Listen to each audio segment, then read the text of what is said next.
Hi students, आज हम लोग जिस टॉपिक की बात करेंगे उसका नाम है राइट अ केमिकल फार्मूला। तो इस टॉपिक में हम ये समझने का प्रयास करेंगे कि केमिकल फार्मूला बनाया कैसे जाता है। बहुत से सिंपल सा केस है किसी भी फार्मूला को बनाने के लिए, लेकिन केस क्या है, कंडीशन ये है कि केस ये है कि हमें उस एटम्स की या फिर अगर वो क्या है मॉलिक्यूल है, एटम हो या फिर मॉलिक्यूल्स हो या फिर आयन हो, इस तीनों केस में हमें अगर उसकी वैलेंसी पता होगी तो काम आसान हो जाएगा। काम आसान होने का सेंस ये है कि सपोज कीजिए कि एटम के बिहाफ पे हमें उसकी वैलेंसी, तो वैलेंसी के रिस्पेक्ट में हमें ये एक चीज पता होनी चाहिए कि इलेक्ट्रॉनिक कन्फिग्रेशन। इलेक्ट्रॉनिक कन्फिग्रेशन ये बता देगा कि किसी एटम की वैलेंसी कितनी है। इलेक्ट्रॉनिक कन्फिग्रेशन वैलेंसी बता देगा, और जैसे ही हमको वैलेंसी पता चलेगी हमारा काम क्या हो जाएगा, आसान। जैसे अगर इसको समझने का प्रयास करें, सपोज कीजिए क्वेश्चन में हमारे पास ये हो कि make a formula of carbon and oxygen. हमें क्या बनाना है, कार्बन और ऑक्सीजन का फॉर्मूला बनाना है। तो क्या बनेगा, एक्सपेक्टेड। तो इसके रिस्पेक्ट में हमें सबसे पहले कार्बन का वैलेंसी पता होना चाहिए। कार्बन की वैलेंसी कितनी होगी, 4। उसके बाद ऑक्सीजन की वैलेंसी हमें 2 बताओ अकॉर्डिंग टू इलेक्ट्रॉनिक कन्फिग्रेशन। अब इसमें क्या करते थे, सबसे पहले हम क्या करते हैं, एलिमेंट का सिंबल लिखते हैं। एलिमेंट का सिंबल लिखने के बाद उसकी वैलेंसीज लिखते हैं। वैलेंसी लिखने के बाद उसको हम क्रॉस करते हैं। अगर क्रॉस करने के बाद कोई नंबर किसी को कट करती है, जैसे ये 2 का मल्टीप्लाई 2 में करेंगे, 2 डिवाइडेड बाई 2, 2 डिवाइडेड बाई 2 बचेगा केवल। इस रिस्पेक्टफुली हमको क्या मिलेगा, कार्बन डाइऑक्साइड CO2। 2 1 जा 2, 2 2 जा 4। ठीक, यहाँ 2 मिलेगा, यहाँ 1, तो C के रिस्पेक्ट में 1 लिखेंगे तो 1 ही मान लिया जाएगा, और ऑक्सीजन के रिस्पेक्ट में क्या लिखेंगे, 2।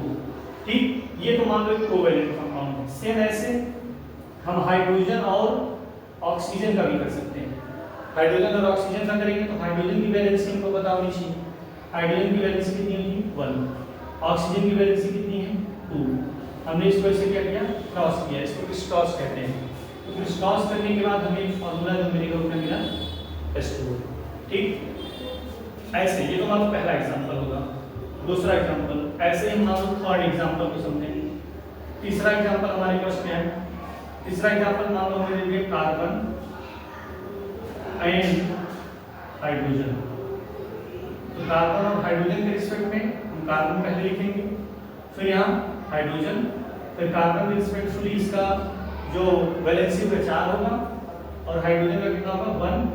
क्रॉस करेंगे CH4। ये तो मान लो सिंपल से है। मान लीजिए हमें कहीं पे पॉलीएटॉमिक और कॉम्प्लेक्स टाइप के आ गए। सपोज करिए कि आ गया हमारे पास सोडियम एंड कार्बोनेट। अब सोडियम और कार्बोनेट आ गया तो फिर क्या करेंगे, सोडियम का सिंबल पता होना चाहिए, तो यानी हमने लिख दिया।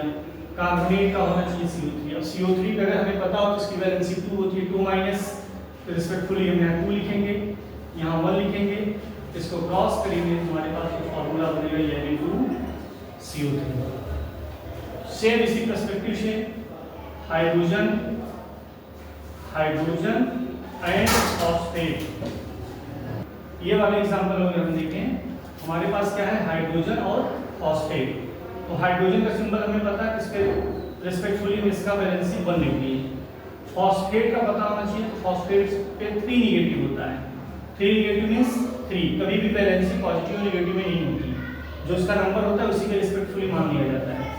इसका कितना हो जाएगा, H3, और यहाँ हो जाएगा क्या, PO4। ये बन गया क्या, फास्फोरिक एसिड।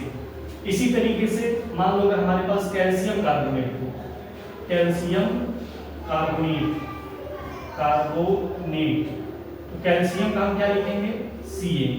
कार्बोनेट का क्या लिखते हैं, CO3। और कार्बोनेट का भी हमने माना था कितना, 2, इसका भी 2। जब ये ऐसे नंबर इस तरीके से आ जाए तो जाहिर सी बात इसको कैंसिल आउट कर देंगे, तो हमें जो फॉर्मूला बनेगा CO3 आयनिक। अब इसके केस में क्या होता है, आयनिक का अगर हम एग्जांपल बनाते हैं तो आयनिक के केस में क्या करते हैं कि जैसे आयन होना चाहिए, तो आयन इन सेंस अपने पास जो टर्म होगा वो किसका होगा, पॉजिटिव का, दूसरा टर्म होगा किसका, नेगेटिव का। तो इसमें क्या होता है, मोस्टली हम जिसकी बात करते हैं वो मेटल की बात करते हैं, दूसरा क्या होता है, नॉन मेटल की बात करते हैं।